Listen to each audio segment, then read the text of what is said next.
একটি শহর যেখানে সকালে শিশির পড়ে না, পরে ইসরায়েলের ছোড়া অগণিত বোমা, যেখানে হাজারো মানুষের ঘুম আসে না সেই বোমার ভয়ে। অমানবিক নির্যাতনে বিপর্যস্ত গাজার চিৎকার যেন কোনোভাবেই শুনতে পায় না ইসরায়েলি বর্বর বাহিনী। তবুও নিজেদের অস্তিত্ব টিকিয়ে রাখতে প্রতিনিয়ত সংগ্রাম করে যাচ্ছে গাজার প্রতিটি মানুষ। আর ফিলিস্তিনের মানুষের এই সংগ্রামের জানান দিতেই ইসরায়েলকে লক্ষ্য করে নতুন রকেট হামলা চালালো গাজার স্বাধীনতাকামী গোষ্ঠী হামাস। হামলার আরও বিস্তারিত জানাচ্ছেন ইশতিয়াক হোসেন।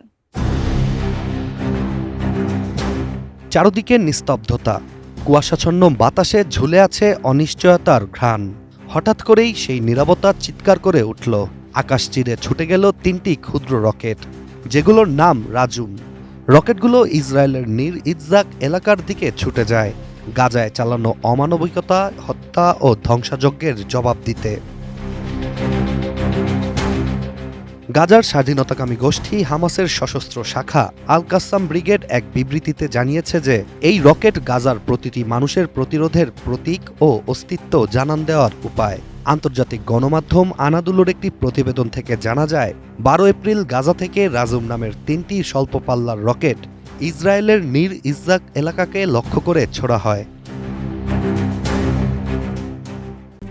RICL TMX, যুগের পর যুগ স্থাপনা থাকে মজবুত।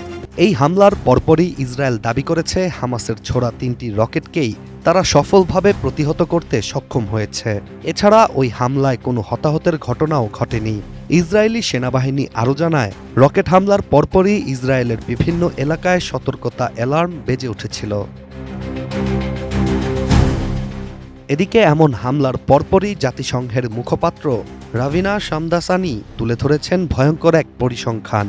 তার তথ্য অনুযায়ী 18 মার্চ থেকে শুরু হওয়া নতুন বর্বরতায় মাত্র 22 দিনে ইসরায়েল গাজায় অন্তত 224টি বিমান হামলা চালিয়েছে, যার বেশিরভাগই ছিল আবাসিক ভবন ও শরণার্থী শিবিরের ওপর। আর এই হামলাগুলো কোনো রণক্ষেত্রকে নয়, বরং লক্ষ্য করা হয়েছে ঘুমন্ত শিশুদের, রান্নাঘরে থাকা মায়েদের, বেঁচে থাকার স্বপ্ন দেখা সাধারণ মানুষদের। কিন্তু এই কথাগুলো গাজার মানুষের জন্য বড় একটি স্বস্তির কারণ নয়, কারণ প্রতিটি প্রতিহত রকেটের জবাবে গাজার বুকে ফিরে আসে ভয়াবহ বিমান হামলা।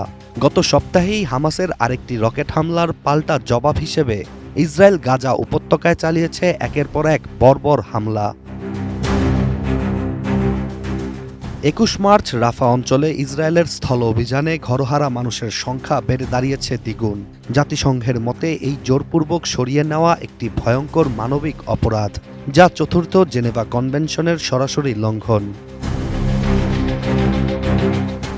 এখন অনেকের মতে গাজা আজকে শুধুই একটি ভূখণ্ড নয়, গাজা এখন একটি আর্তনাদের নাম, একটি প্রশ্নবিদ্ধ বিবেকের প্রতিচ্ছবি, বিশ্বব্যাপী একটি স্থায়ী ট্র্যাজেডির অন্যতম উদাহরণ। Ishtiaq Hossain, ATN news.